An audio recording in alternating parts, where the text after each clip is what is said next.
Hello and welcome to my channel. This is Amirahi. Today we will discuss about the historical background part 4.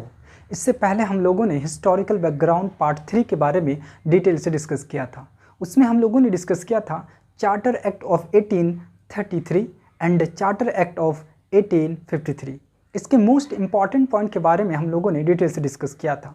आज हम लोग discuss करेंगे mainly the crown rule. Crown rule जो शुरू होता है 1858 से लेकर 1947 तक, उसमें हम लोग जो है आज दो एक्ट को डिस्कस करेंगे.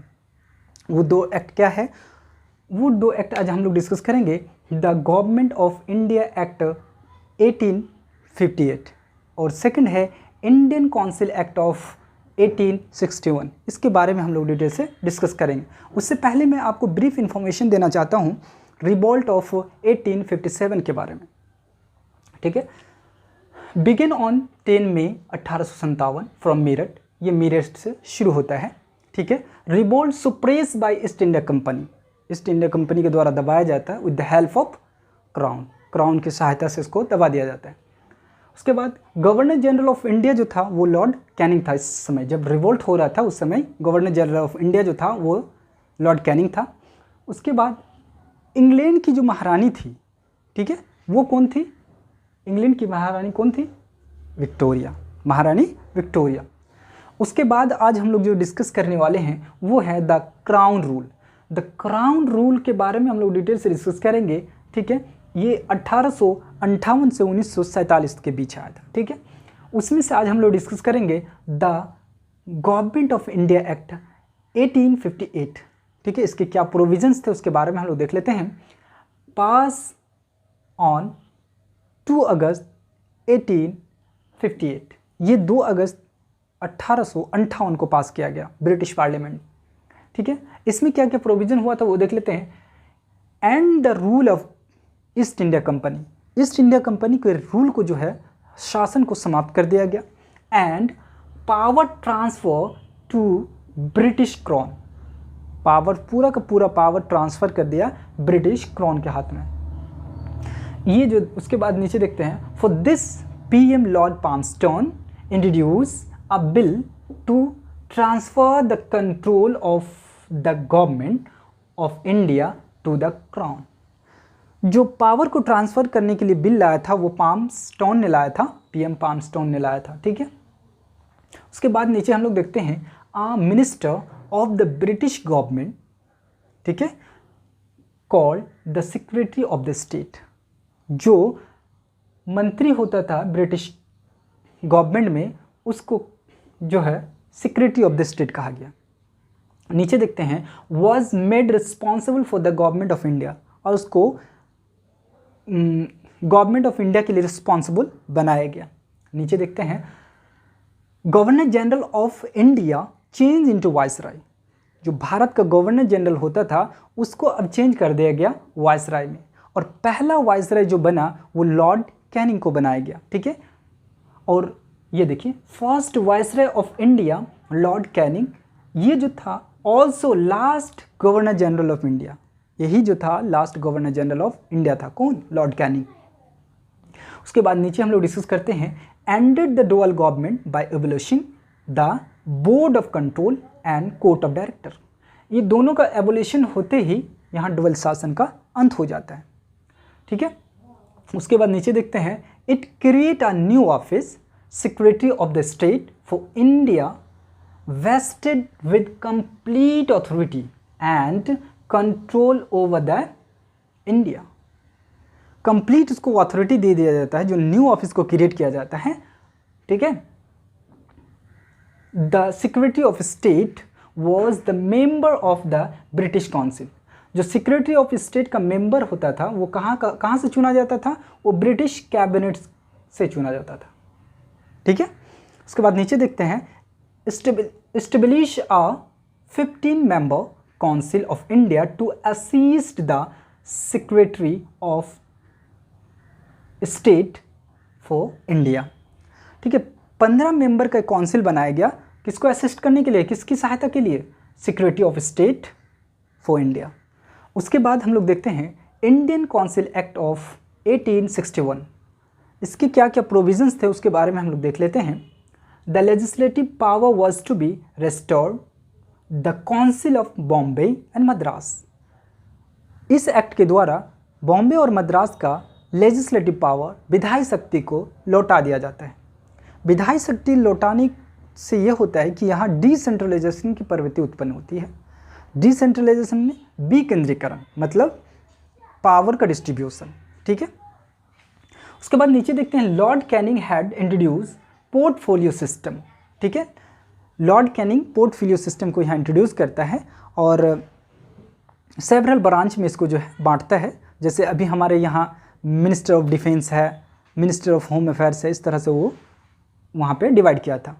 फिर नीचे हम लोग देख लेते हैं, Lord Canning nominated 3 Indians to his legislative council. अपने लेजिस्लेटिव काउंसिल में उन्होंने 3 इंडियंस को नॉमिनेट किया। वो कौन कौन थे, यहाँ देख लेते हैं।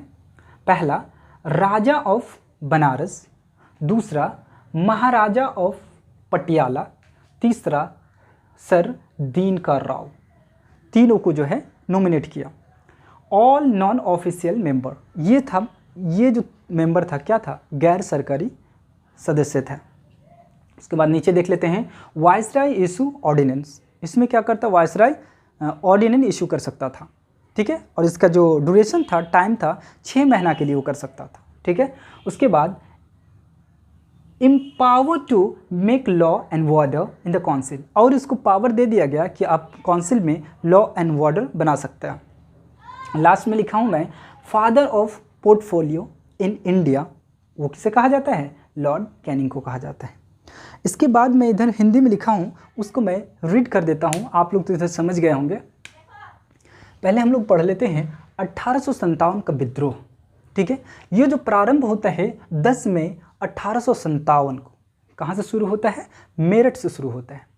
विद्रोह को ईस्ट इंडिया कंपनी ने, जो ईस्ट इंडिया कंपनी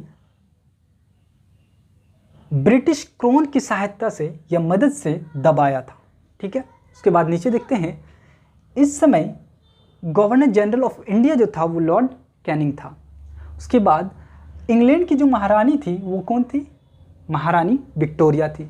उसके बाद हम लोग डिस्कस कर लेते हैं द क्राउन रूल 1858 से 1947 तक, ठीक है। इसमें 2 प्रोविज़न हम लोग, 2 एक्ट आया था, उसको देख लेते हैं।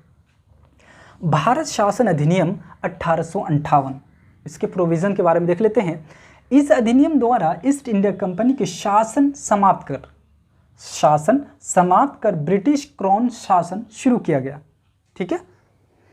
उसके बाद हम लोग देखते हैं, ब्रिटिश क्राउन की ओर से भारत के शासन की देखरेख के लिए सचिव या भारत मंत्री का प्रावधान किया गया, ठीक है।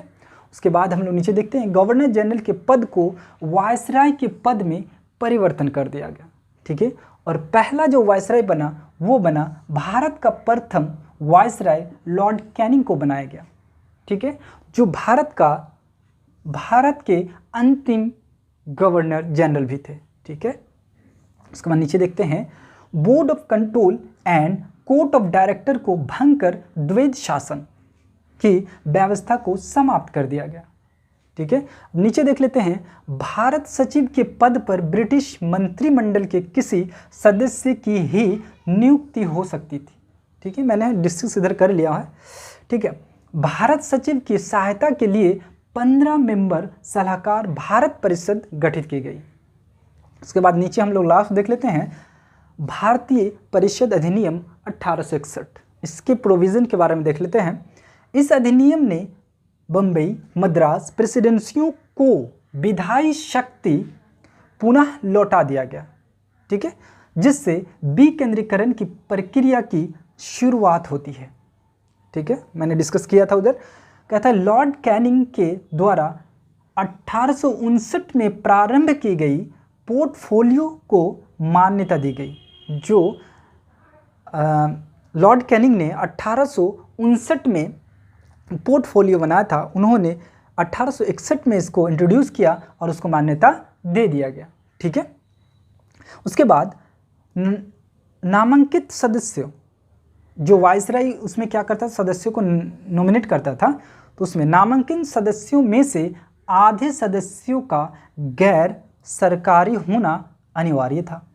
ठीक है, तो उसमें से जो है लॉर्ड कैनिंग ने 3 भारतीयों को नॉमिनेट किया। पहला, बनारस के राजा, पटियाला के महाराजा सर दिनकर राव को मनोनीत किया था। ठीक है, और ये पहला ऐसा समय था जो लेजिस्लेटिव काउंसिल में इंडियन को नॉमिनेट किया गया था। ठीक है, उसके बाद नीचे हम लोग देख लेते हैं, वायसराय को आपातकाल में बिना काउंसिल की संस्तुति के अध्यादेश जारी करने के लिए अधिकृत किया गया। ठीक है, ये अध्यादेश जारी कर सकते थे और उसका ड्यूरेशन, उसका समय सीमा जो थी 6 महीना के लिए था। ठीक है, उसके बाद लास्ट है, कैनिंग को भारत में विभागीय प्रणाली का जन्मदाता कहा जाता है। तो आज हम लोगों ने द क्राउन रूल के 2 एक्ट के बारे में डिटेल से डिस्कस किया। इसके बाद हम लोग नेक्स्ट लेक्चर में मिलेंगे। अगर आपको मेरा वीडियो अच्छा लगे, इससे आपको कुछ फ़ायदा हो, तो मेरे वीडियो को लाइक, शेयर एंड सब्सक्राइब जरूर करें। Thank you.